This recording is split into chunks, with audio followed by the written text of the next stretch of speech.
정말 긴급한 뉴스입니다. 우크라이나가 모스크바에서 열리는 승리의 퍼레이드를 보호하기 위해 방공망이 없는 러시아 내 시설을 폭격할 준비를 마쳤습니다. 블라디미르 푸틴은 5월 9일 군사 퍼레이드를 위해 엄청난 양의 방공자산을 모스크바로 이동시켜 다른 지역들을 완전히 무방비 상태로 만들었습니다. 우크라이나 무인기 부대는 이를 이용할 것이며, 이는 우크라이나 무인기 부대 지휘관 로베르트 마디아르 브로우디가 약속한 바입니다. 한편 볼로디미르 젤렌스키 대통령도 이에 대해 암시하며 퍼레이드 자체를 폭격할 필요는 없지만 러시아 전역의 완전히 무방비 상태인 시설들을 공격하는 것은 분명히 가치가 있다고 언급했습니다. 더군다나 러시아는 블라디미르 푸틴이 선언한 휴전조차 이미 스스로 위반했습니다. 중요한 점은 5월 9일 전날 우크라이나 대통령 볼로디미르 젤렌스키가 성명을 발표하며 5월 8일 러시아의 군사행동이 오늘 5월 9일 우크라이나가 어떻게 행동할지를 보여줬다고 강조했다는 것입니다. 그리고 우크라이나 총참모부의 보고에 따르면 러시아는 전선에서 공세를 강화했고 우크라이나 도시들에 대한 공격을 멈추지 않았습니다. 크렘린이 자신들이 일방적으로 휴전에 동의했다고 주장했음에도 불구하고 말입니다. 그렇다면 오늘 러시아 영토에서 어떤 곳이 공격을 받을 수 있을까요? 함께 이야기해 봅시다. 제 이름은 알렉세이 패치입니다. 이 주제에 대해 함께 이야기해 봅시다. 하지만 시작하기 전에 이 채널을 구독해 주시고 영상에 좋아요를 눌러 주시고 이 영상 아래에 댓글을 남겨주시면 감사하겠습니다. 정말 감사드리겠습니다. 이것이 유튜브에서 콘텐츠를 홍보하는데 정말 큰 도움이 됩니다. 그리고 제 텔레그램 채널 패치 뉴스도 구독해 주세요. 링크는 이 영상 설명란에 있습니다. 거기에서는 최신 소식을 실시간으로 전해드리고 있습니다. 자, 오늘 5월 9일은 러시아인들에게 매우 이상한 날입니다. 한편으로는 그들이 승전 기념일을 축하하고 있지만 다른 한편으로는 우크라이나 미사일이나 드론이 자신들에게 날아올까 두려워 떨고 있습니다. 정말로 그들은 한 주 내내 러시아 외무부와 크렘린이 계속해서 우리를 건드리지 마라, 그렇지 않으면 폭격하겠다고 소리칠 정도로 두려워 떨고 있습니다. 위협을 여러 번 반복하는 것은 첫째로 그 위협을 실제로 실행하지 않을 것이라는 뜻이고, 둘째로 그 사람이 너무나도 겁에 질려서 모두를 설득하려고 애쓰고 있다는 의미입니다. 그는 아니야, 정말로 나는 이걸 할 준비가 되어 있어 라고 말합니다.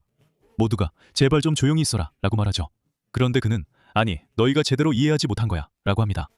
이번 주 내내 크렘린이 이렇게 행동했습니다. 블라디미르 푸틴은 러시아 국민들에게 우크라이나에 대한 승리가 불가피하다고 선언했습니다. 하지만 5월 9일 토요일 모스크바 붉은 광장 자갈길엔 탱크나 미사일 굉음이 울리지 않을 것입니다. 거의 20년 만에 처음으로 연합국이 나치 독일을 상대로 거둔 승리를 기념하는 연례 승전일 축하 행사가 모스크바에서 군사 장비 없이 진행됩니다. 이유는 간단합니다. 크렘린은 우크라이나의 공격을 두려워하고 푸틴은 겁을 먹고 있습니다. 그리고 러시아인들이 두려워할 만한 이유가 있습니다.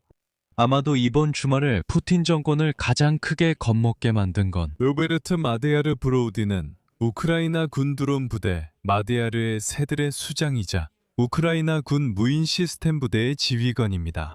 최근 몇 달 동안 바로 그의 부대가 러시아 본토 깊숙한 곳의 목표물, 즉 항구, 정유 공장, 미사일 공장 등을 장거리에서 여러 차례 타격했습니다. 그리고 마디아르는 가디언과의 인터뷰에서 붉은 권장에 대한 상징적인 타격이 전 세계의 이목을 끌 것이라고 인정했습니다.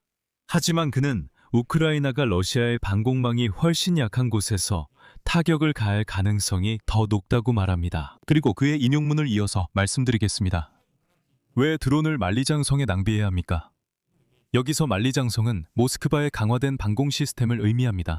만약 에너지 부문이나 군사시설을 타격한다면 그것이 물론 더 나을 것입니다. 그리고 마디아르 정예 414여단의 파괴적인 공격이 크렘린에게 이 전쟁에서 엄청난 문제가 되었다는 점을 말씀드리겠습니다.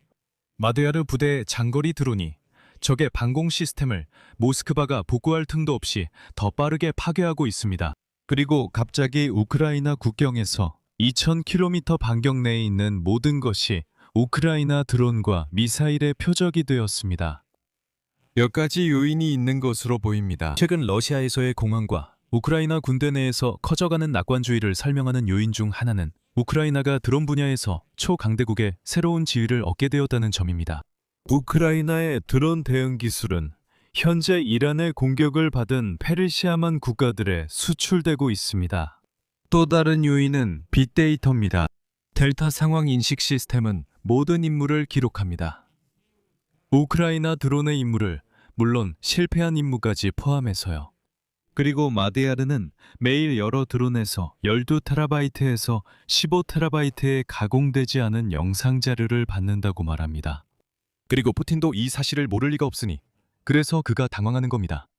그리고 우크라이나 대통령 볼로디미르 젤렌스키는 여기에 기름을 붓고 있습니다. 인용하자면 우리는 최근 몇 주 동안 모스크바 주변에 대규모로 지역에서 방공 시스템을 이동시켜 추가로 방공망이 확장되고 있는 것을 보고 있습니다. 이는 러시아 지도부가 모스크바에서 열리는 자신들의 퍼레이드를 러시아의 다른 모든 지역보다 더 걱정하고 있다는 것을 보여줍니다. 이것은 우리의 장거리 타격 수단에 추가적인 기회를 열어줍니다. 적절한 우선순위가 정해질 것입니다. 그리고 오늘날 이미 러시아 인구의 약 70%가 우크라이나 드론과 미사일의 사정권에 들어가 있다는 점도 언급하겠습니다. 2022년 전에는 이런 일이 없었다고 말씀드리겠습니다. 이것이 바로 블라디미르 푸틴의 비무장화가 계획대로 진행되고 있다는 것입니다. 그리고 러시아 군인들과 블로거들은 최근 우크라이나 드론의 성공적인 공격이 늘어나는 가운데 효과적으로 대응하기 위한 방공 미사일이 부족하다고 계속해서 지적하고 있습니다. 러시아 에너지 인프라의 규모와 대부분 지역에 흩어져 있는 시설들은 방공 시스템의 근본적인 문제를 야기하고 있습니다. 러시아에는 반드시 보호해야 할 잠재적인 목표물이 너무 많습니다. 블라디미르 푸틴은 모스크바에서 열리는 전승절 퍼레이드와 자신의 궁전을 우선적으로 보호하기로 결정했습니다. 산업시설이나 군사시설과 달리 석유시설에 대한 소수의 성공적인 타격만으로도 엄청난 결과를 초래할 수 있습니다. 왜냐하면 석유 제품은 쉽게 불이 붙기 때문입니다. 저장 탱크와 파이프라인은 일반적으로 장갑이 없고 강화되어 있지 않기 때문에 이를 타격하기가 훨씬 더 쉽습니다. 소형 탄두를 전착한 몇 대의 드론이 침투해 단순히 지붕을 손상시킬 수 있고 정유 공장의 경우에는 대형 화재나 거대한 폭발을 일으킬 가능성이 상당히 높습니다.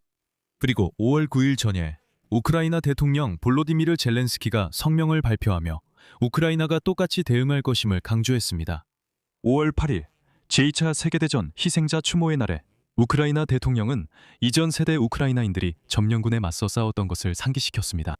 그는 자유를 위한 전투가 다시 우크라이나 땅, 동부 지역, 드니프로페트로우스크주, 수미주, 체르니히우주, 하르키우주, 그리고 돈바스에서 벌어지고 있다고 언급했습니다.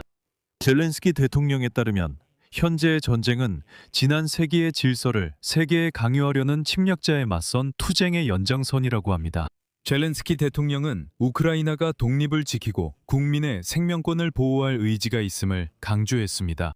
마지막으로 젤렌스키 대통령은 우크라이나 측이 미리 입장을 밝혔으며 러시아 적의 행동에 대해 똑같이 대응할 준비가 되어 있음을 상기시켰습니다. 다음은 인용문입니다.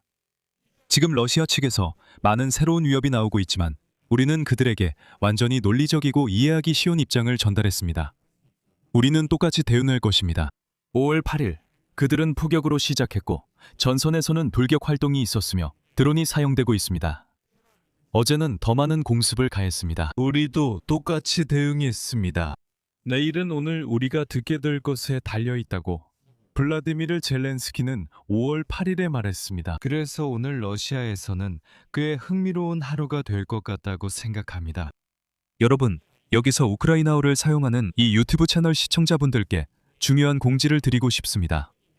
바로 오늘 저는 오직 우크라이나어로만 방송하는 새로운 유튜브 채널을 개설했고 그곳에서 이런 형식의 피춤키브 하루 요약 영상을 올리고 있습니다. 매일 하루가 끝나면 우크라이나어 영상이 업로드되며 여러분과 주요 소식을 함께 정리할 예정입니다. 물론 우크라이나 내부 이슈와 우크라이나에 영향을 미치는 지정학적 문제에 중점을 둘 예정입니다. 그래서 우크라이나어를 사용하는 친구들, 그리고 우크라이나에서 저를 보고 계신 분들께 오늘 고정 댓글에 있는 링크를 통해 제 새로운 유튜브 채널로 꼭 와주시고 구독도 해주시고 첫 번째 영상을 시청하신 후 댓글도 남겨주시길 간절히 부탁드립니다. 새 유튜브 채널을 응원해 주세요. 유튜브가 바로 채널을 추천해주고 더 많은 우크라이나어 시청자들이 저희 영상을 볼 수 있도록 하기 위해서입니다. 여기서 말을 잠시 멈추겠습니다. 여러분의 의견과 생각을 이 영상 아래 댓글로 남겨주시고 구독과 알림 설정도 해주세요. 그리고 이 유튜브 채널을 응원하고 싶으시다면 좋아요도 잊지 말아주세요. 그렇게 해주신다면 정말 감사하겠습니다. 이것은 이 영상 설명에 있는 링크나 계좌 정보를 통해 또는 화면에 보이는 QR코드를 통해 어떤 형태로든 후원하실 수 있습니다. 오늘은 여기까지입니다. 모두 건강 조심하시고 안녕히 계세요.